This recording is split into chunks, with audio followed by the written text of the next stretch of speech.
Why did Lucifer seek to seize the body of Moses? Why would the Prince of Darkness abandon his throne of shadows merely to contend over a lifeless form? What truly unfolded atop that mountain when no human eyes beheld it, and the world stood hushed while heaven and hell alike held their breath? It's a mystery scarcely spoken of in churches, a moment, hidden in a single, enigmatic verse, tucked within the Book of Jude. A conflict not waged with swords, but over dominion and authority. For when Moses breathed his last, his story was far from finished. Lucifer arrived to claim his body, but someone stood to block his path. And what followed revealed just how formidable Moses remained even beyond the grave. This is the tale of the battle over Moses' remains, and you're about to witness it in a way you've never seen before. Welcome to Bible Mysteries, the channel where ancient secrets are unearthed and forgotten chronicles are revived. If you're eager to plunge deeper into the hidden truths of Scripture, don't forget to subscribe and walk this spiritual path with us. The air was motionless atop Mount Nebo. The stones felt icy underfoot. Overhead, the sky loomed heavy with a somber stillness. Far below, the Jordan River twisted through the valley like a silver serpent. Out beyond lay the Promised Land, stretching out like a vision Moses would never set foot upon. He stood there, alone, after 120 years upon the earth, 40 spent in Egypt, 40 more in the wilderness of Midian, and another 40 guiding a stubborn yet miraculous nation. Moses, the servant of God, found himself standing on the brink of history and banishment. His feet were worn and cracked from the desert sands, his beard long and tangled in the wind, his robe threadbare and tattered at the hem by the march of time. Yet Scripture tells us his eyesight had not dimmed, nor had his natural vigor faded. He wasn't dying from frailty. He was being summoned home by the voice of eternity. This was the man who had witnessed the blazing bush, the man who had faced Pharaoh and turned the Nile's waters to blood, who had stretched out his hand and parted the sea, when climbed Sinai and descended with a face ablaze. He had held God's law, spoken face to face with the Almighty amidst thunder and cloud. And now, as the wind whispered at his garments on the heights of Pisgah, Moses waited in solemn silence. This was no ordinary passing. It was an exodus from the realm of mortals into the keeping of God alone. God revealed to him the entire span of the land promised to Abraham, Isaac, and Jacob, from Naphtali to Ephraim, from the western sea to the plains of Judah, land overflowing with milk and honey, destined for wars, kings, prophets, and spilled blood. This is the land I swore to your fathers, the Lord spoke to Moses. I have let you gaze upon it with your eyes, but you shall not cross over into it. It was not cruelty, but divine justice. Moses had struck the rock in a moment of anger, dishonoring God before the people. So, though he guided Israel to the very border of destiny, he would not enter alongside them. Yet God would not allow Moses to die as an ordinary man. No Levites stood ready. No family gathered to anoint his body. No sacred oil was poured. No funeral rites performed, for God himself interred him. The earth split open in secrecy. All creation seemed to hold its breath. And in a moment unseen, by mortal sight, Moses' spirit ascended, and his body was concealed. Deuteronomy 34:6 records, he buried him in a valley in the land of Moab, opposite Beth Peor. But no man knows his burial place to this day. Why? Why would God conceal Moses' burial? Here was the prophet who brought God's law to humanity, whose face had glowed with divine radiance. Why no shrine, no monument erected in his honor? Because God was not preserving merely a memory, but shielding a profound mystery. And there was one who desired that mystery to be exposed. As heaven shrouded the grave, hell paid close attention. Lucifer, once the morning star, and now the father of lies, had observed Moses all his life. From the infant drifting in a basket down the Nile, to the man striking the rock in fury, to the final hours upon Nebo's peak, Lucifer's watch never ceased. He wasn't finished yet. For even in death, Moses posed a threat to the dominion of darkness. Why? Because Moses did not die merely as a man. He perished carrying a message declaring that even after failure, closeness with God is still possible. A message proclaiming that heavenly law once touched human hands of clay. A message proving that even in death, God retains possession of his servants. Lucifer could not tolerate such a message enduring, could not permit a corpse to declare covenant truths. He could not allow Moses' shadow to reach into the future, touching prophecies beyond his comprehension. So he arrived, not grieving, not trembling, but seething with wrath. And what transpired next sparked a clash between realms of conflict for the very remains of the man God named his friend. The valley lay silent. The atmosphere felt dense, as though time itself had stopped.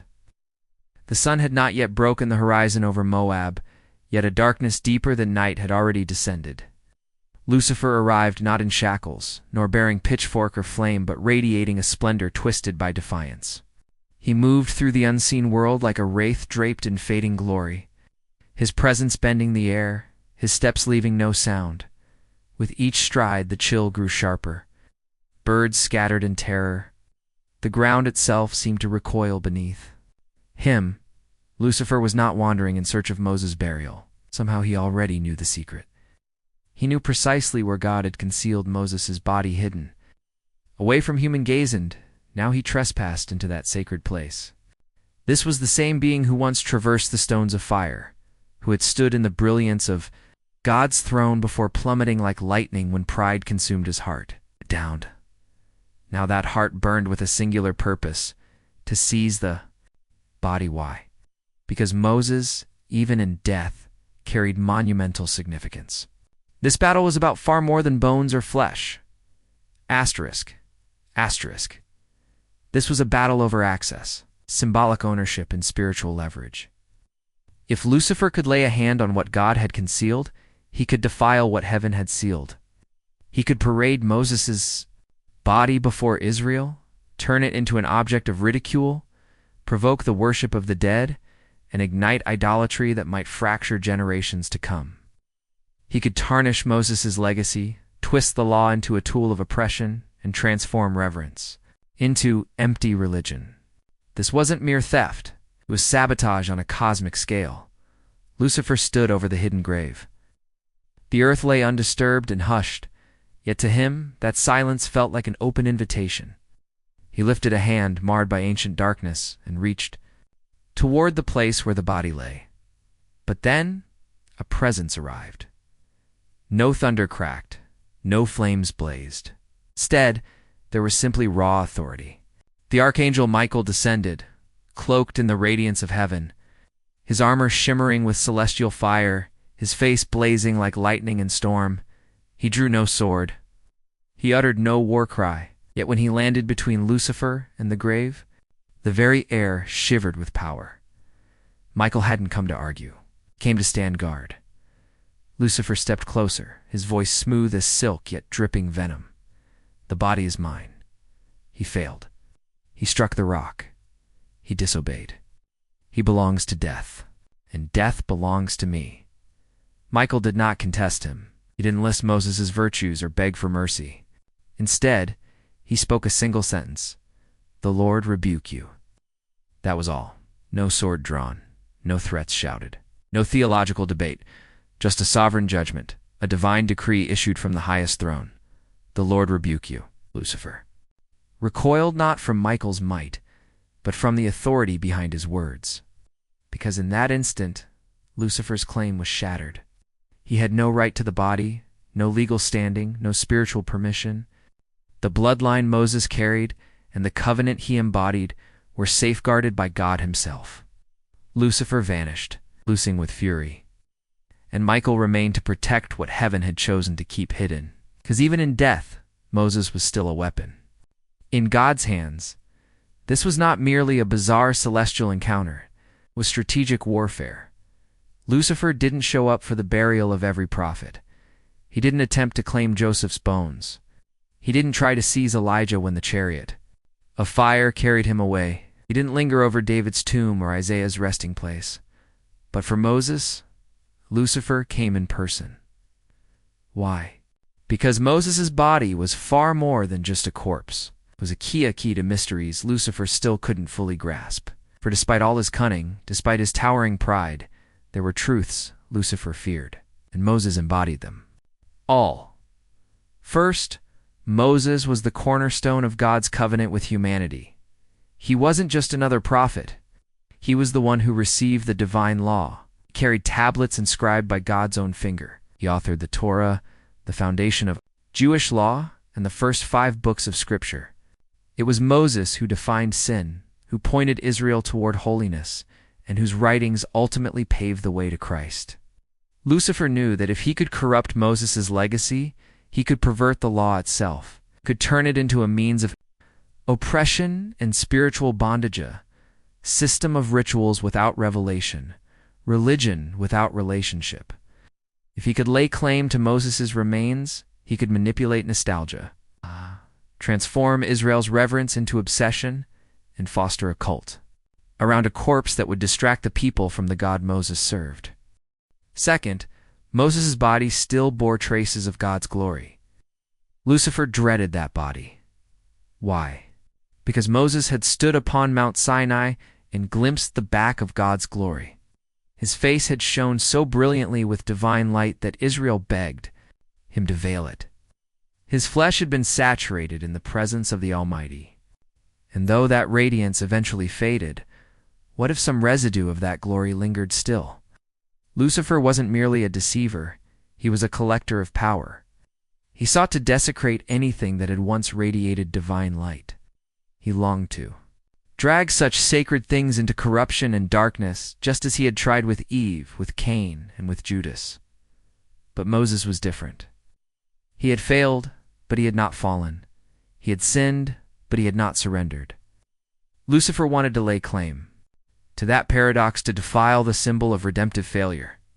Because if Moses could sin and still be buried by God himself, then what hope might humanity cling to in their own failures? Third, Moses was destined to appear again. Lucifer understood prophecy not entirely, not perfectly, but he could read the patterns. He knew Moses was not destined to remain in the dust. Centuries later, Moses would stand beside Elijah on the Mount of Transfiguration, conversing with Jesus about his coming sacrifice.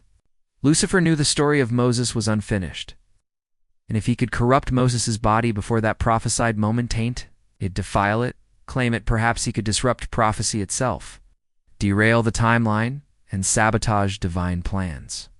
Lucifer wasn't simply after bones, he was after destiny, and that made Moses exceedingly dangerous. When Moses died, it wasn't a legion of angels dispatched to guard his grave. It was one. Michael Michael was no mere messenger, no simple guardian. He was heaven's warrior prince, the angel of authority, confrontation, and divine enforcement. Nowhere in Scripture is he depicted with flowing robes or strumming a harp. Michael appears when heaven faces threat, when darkness pushes too close, when the will of God is challenged by forces of rebellion. Michael and his angels fought against the dragon, and the dragon and his angels fought back, but they did not prevail. Revelation 12:7-8. This isn't gentle business. This is warfare. When Lucifer approached Moses' body, it wasn't some courtroom discussion. It was a scene of cosmic judgment. Lucifer arrived armed with accusations and claims, Michael countered, with a rebuke woven into those 4 words, "The Lord rebuke you," was the full weight of heaven's authority. But who truly is Michael? Why was he the one sent for this mission? First, Michael is heaven's designated defender. In Daniel 10, we catch a glimpse of him engaging in spiritual warfare.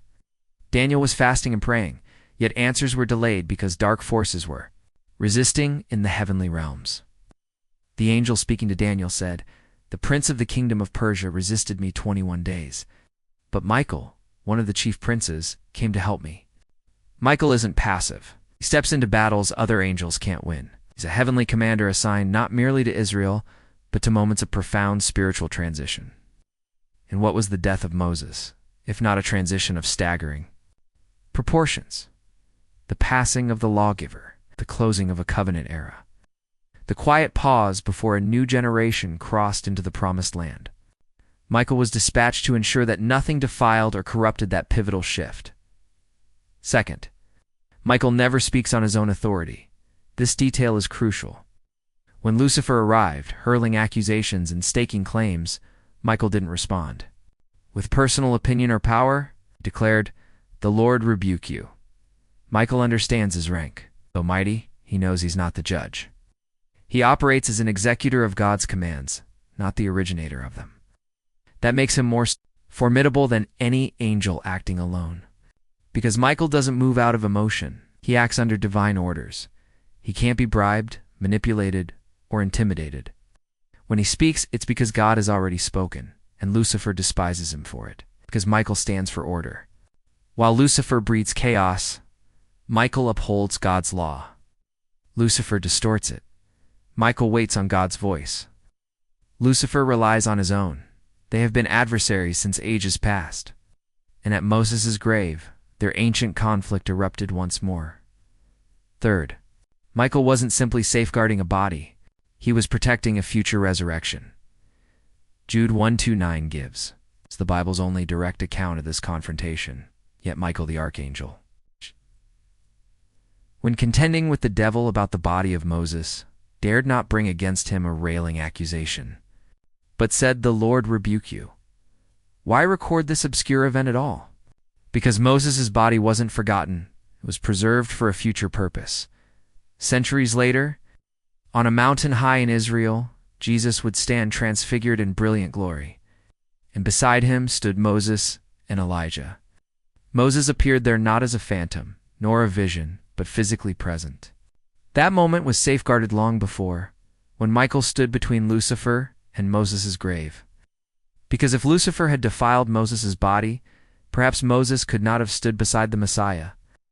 Had Lucifer succeeded, the symbol of the law, standing beside grace, might have been shattered. But Michael wasn't merely guarding a lifeless corpse. He was preserving the continuity of prophecy itself. The clash between Michael and Lucifer over Moses' body was not merely a one-off celestial incident. It was a mirror moment, echoing through time and space. Because this conflict wasn't just about Moses, it's about every servant of God in every age. It's about you. The struggle over Moses' body reveals a spiritual reality often overlooked. In modern times, the enemy doesn't merely target your soul. He's after your legacy. Lucifer didn't attack Moses when he was alive. He waited until Moses was gone. Because sometimes the greatest influence a believer has unfolds after their death. So what does this cosmic confrontation teach us? First, your body, your life, and your legacy all belong to God. Moses was human. He made mistakes. He disobeyed. He took a life in Egypt. He struck the rock when he shouldn't have. He wrestled with doubt and fear. Yet even so, God chose to bury him. Even so, God dispatched Michael to guard his resting place. Even so, God saw worth in Moses' body because it belonged to him.